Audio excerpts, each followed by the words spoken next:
নমস্কার। আচ্ছা, ছোটবেলার শোনা একটা খুব চেনা গল্প দিয়ে আজ শুরু করা যাক। যে গল্পটা আমরা সবাই জানি, কিন্তু তার ভেতরে যে কত গভীর শিক্ষা লুকিয়ে আছে তা হয়তো আমরা অনেক সময়ই খেয়াল করি না। চলুন, সেই তৃষ্ণার্ত কাকের গল্পটাকে আজ একটু অন্য চোখে দেখি।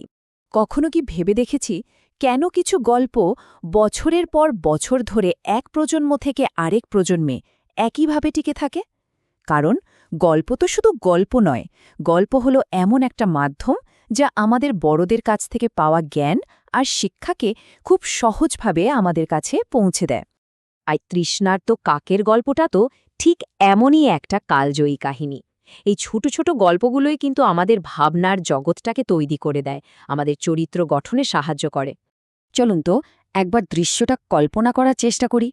গনগনে গরম একটা দুপুর, চারিদিক খাঁ খাঁ করছে।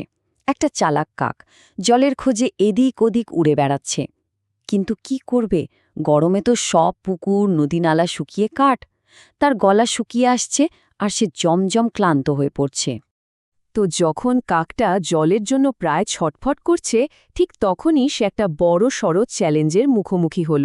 আচ্ছা, চলুন দেখি জল খুঁজে পাওয়ার পরেও তার আসল সমস্যাটা ঠিক কী ছিল। অনেকক্ষণ ওড়ার পর হঠাৎ করেই তার চোখে পড়ল একটা জলের পাত্র। যাক, বাঁচা গেল। কিন্তু কাছে গিয়েই সব আশা শেষ। দেখল পাত্রের ভেতর জল তো আছে, কিন্তু এক্কেবারে তলায়, আর পাত্রটার গলা এতটাই সরু যে সে কিছুতেই ঠোঁট ডোবাতে পারছে না। পাত্রটা এতটাই ভারী যে ওটাকে উল্টে দেবে সেই উপায়ও নেই। এক মুহূর্তের জন্য তো কাকটা হতাশ হয়েই পড়েছিল। কিন্তু সে তো আর সাধারণ কাক নয়, তাই না? তার স্বভাবটাই ছিল চতুর। তাই সে হাল ছেড়ে দিল না, বরং ভাবতে শুরু করল কি করা যায়। আর ঠিক তখনই তার মাথায় একটা দারুণ বুদ্ধি খেলে গেল। আর ঠিক এইখানেই গল্পের আসল মোড়। দেখুন, কাকটা কিন্তু হায় হায় জল খেতে পারছি না বলে বসে থাকেনি। সে নিজেকেই প্রশ্ন করল, কিভাবে এই সমস্যার সমাধান করা যায়। এই একটা প্রশ্নই কিন্তু পুরো পরিস্থিতিটা বদলে দিল। হতাশা থেকে বেরিয়ে সে সমাধানের পথে হাঁটতে শুরু করল। কাকের প্ল্যানটা একবার দেখুন, কি দারুণ গোছানো। সে কিন্তু হুট করে কিছু করেনি, একেবারে ধাপে ধাপে এগিয়েছে। প্রথমে সে আশেপাশে থেকে ছোট ছোট নুড়ি পাথর খুঁজে আনল। তারপর একটা একটা করে খুব ধৈর্য ধরে সেগুলো পাত্রের মধ্যে ফেলল, আর অপেক্ষা করতে লাগল জল ওপরে ওঠার জন্য। সব শেষে যখন জল ওপরে উঠে এলো, তখন সে শান্তিমতো জল খেয়ে তার তৃষ্ণা মেটাল। আর ফলও মিলল হাতে নাতে। প্রতিটি নুড়ি ফেলার সাথে সাথে জল একটু একটু করে ওপরে উঠতে থাকল। টুপটাপ করে নুড়ি পড়ছে আর জলস্তরও বেড়ে চলেছে। একসময় জলটা ঠিক তার ঠোঁটের নাগালের মধ্যে চলে এলো।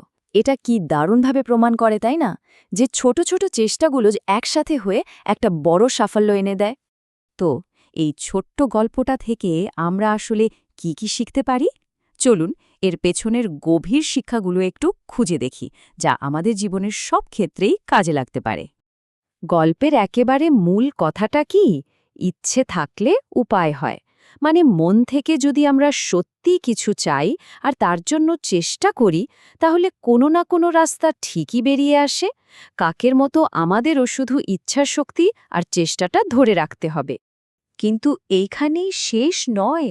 এই গল্পে আরও অনেক কিছু শেখার আছে, যেমন কখনো হাল না ছাড়া, ধৈর্য ধরা, কারণ কাকটা কিন্তু একটা একটা করে নুড়ি ফেলেছিল। আর সবচেয়ে বড় শিক্ষা হলো কঠিন পরিস্থিতিতে মাথা ঠান্ডা রেখে নিজের আশপাশ যা আছে সেটাকেই কাজে লাগানো। চ্যালেঞ্জকে ভয় না পেয়ে সেটাকে একটা সুযোগ হিসেবে দেখা। আচ্ছা, এই যে এত সব পুরনো দিনের গল্প, আজকের দিনে দাঁড়িয়ে আমাদের বাস্তব জীবনে এর প্রাসঙ্গিকতা ঠিক কোথায়? চলুন উপকথা থেকে বাস্তবে ফিরে আসি।